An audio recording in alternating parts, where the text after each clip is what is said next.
Halo adik-adik, selamat datang di media edukasi video kami. Guru muda, marilah berprestasi sejak dini. Jangan lupa like agar videonya terus berkembang dan klik tombol subscribe serta klik tombol loncengnya supaya tidak ketinggalan video selanjutnya. Halo, pada video sebelumnya saya telah menjelaskan mengenai pengertian pola hidup sehat, manfaat dan kegunaan pola hidup sehat. Nah, sekarang kita lanjutkan mengenai penerapan pola hidup sehat. Yang pertama yaitu menerapkan pola hidup sehat di rumah. 1. Mencuci tangan sebelum dan sesudah makan. Yang kedua, makan makanan yang bergizi yaitu 4 sehat 5 sempurna. Yang ketiga, selalu menyediakan sumber air bersih untuk keperluan minum, mandi, dan mencuci. Yang keempat, menjaga ventilasi udara agar pertukaran udara lancar dan sinar matahari dapat dengan mudah masuk. Yang kelima, membersihkan tempat tidur setiap hari dan setiap pagi. Jendelanya dibuka agar udara dan cahaya matahari mudah masuk. Yang keenam, menata dan membersihkan alat-alat rumah tangga agar bersih, rapi, dan tampak indah. Yang ketujuh, menyapu dan mengepel lantai setiap hari. Yang kedelapan, selalu menyediakan tempat sampah sehingga setiap anggota keluarga membuang sampah pada tempatnya. Yang kesembilan, selalu membersihkan jamban dan kamar mandi supaya kesehatan selalu terjaga. Yang kesepuluh, membuat sarana pembuangan limbah rumah tangga. 11. Halaman rumah ditanami dengan pohon, bunga dan toga, tanaman obat keluarga. Dalam upaya penghijauan, tanaman berfungsi untuk keindahan halaman rumah, untuk memberikan kesegaran udara karena menghasilkan oksigen. Yang ke-12, apabila memiliki kandang ternak, kandang harus terpisah agak jauh dari rumah. Yang terakhir, membuat jemuran pakaian di belakang rumah. Kedua, penerapan pola hidup sehat di sekolah. Kesehatan, kebersihan, dan keindahan sekolah tidak hanya tanggung jawab penjaga sekolah, melainkan merupakan tanggung jawab semua warga sekolah, termasuk siswa, guru, dan kepala sekolah. Setiap siswa ikut andil untuk membersihkan kelas dan halaman sekolah sesuai dengan jadwal piket yang sudah ditentukan. Penerapan pola hidup sehat di sekolah diantaranya yang pertama yaitu membersihkan kelas setiap hari dengan menyapu lantai dan membersihkan alat-alat yang ada di dalam kelas agar tampak rapi, bersih, dan indah. Yang kedua, menyediakan tempat sampah organik maupun anorganik, dan siswa membuang sampah pada tempatnya.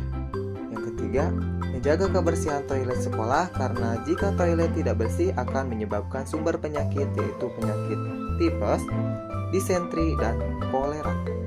Yang keempat, tidak mencoret-coret dinding sekolah atau fasilitas apapun yang ada di sekolah. Yang kelima, mengecat dinding sekolah dengan warna yang indah dan menarik agar siswa semangat belajar.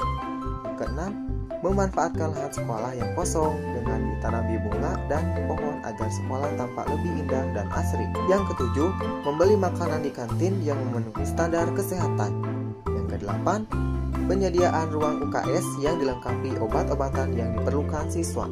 Dan yang terakhir, latihan melakukan pertolongan pertama pada kecelakaan atau melakukan pengobatan ringan di ruang UKS. Latihan perlu dibimbing guru dengan dibantu oleh dokter kecil. Berikut ini adalah kegiatan di sekolah yang berkaitan dengan penerapan pola hidup sehat, antara lain yang pertama yaitu pelatihan dokter kecil.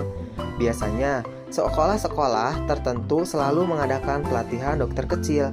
Materi dokter kecil yaitu pengisian buku harian dokter kecil dan UKS oleh petugas puskesmas, praktek pengisian grafik KMS, imunisasi, kesehatan lingkungan, kebersihan perorangan, kesehatan mata, dan praktek pemeriksaan mata, penyakit menular dan tidak menular, pengukuran tinggi dan berat badan, kesehatan gigi, teori dan praktek P3K yang meliputi latihan cara membalut luka di kepala, tangan, dan lain-lain. Sesudah pelatihan, peserta diberi logo dan piagam dokter kecil. Kita harus memperhatikan kebersihan diri, rumah, dan peduli kepada teman-teman yang lain. Nah, mengikuti dokter kecil adalah salah satu upaya kalian untuk menjadi orang yang pintar dalam masalah kebersihan dan kesehatan. Yang kedua yaitu lomba kebersihan antar sekolah. Hal-hal yang dinilai meliputi seluruh pojok dari kebersihan ruang kelas, ruang guru, ruang UKS beserta perlengkapannya, ruang kepala sekolah, ventilasi cahaya, musola, kantin, halaman sekolah, saluran pembuangan air limbah (SPAL), tempat pembuangan sampah, air bersih, dan WC. Penerapan pola hidup sehat yang ketiga itu di lingkungan masyarakat.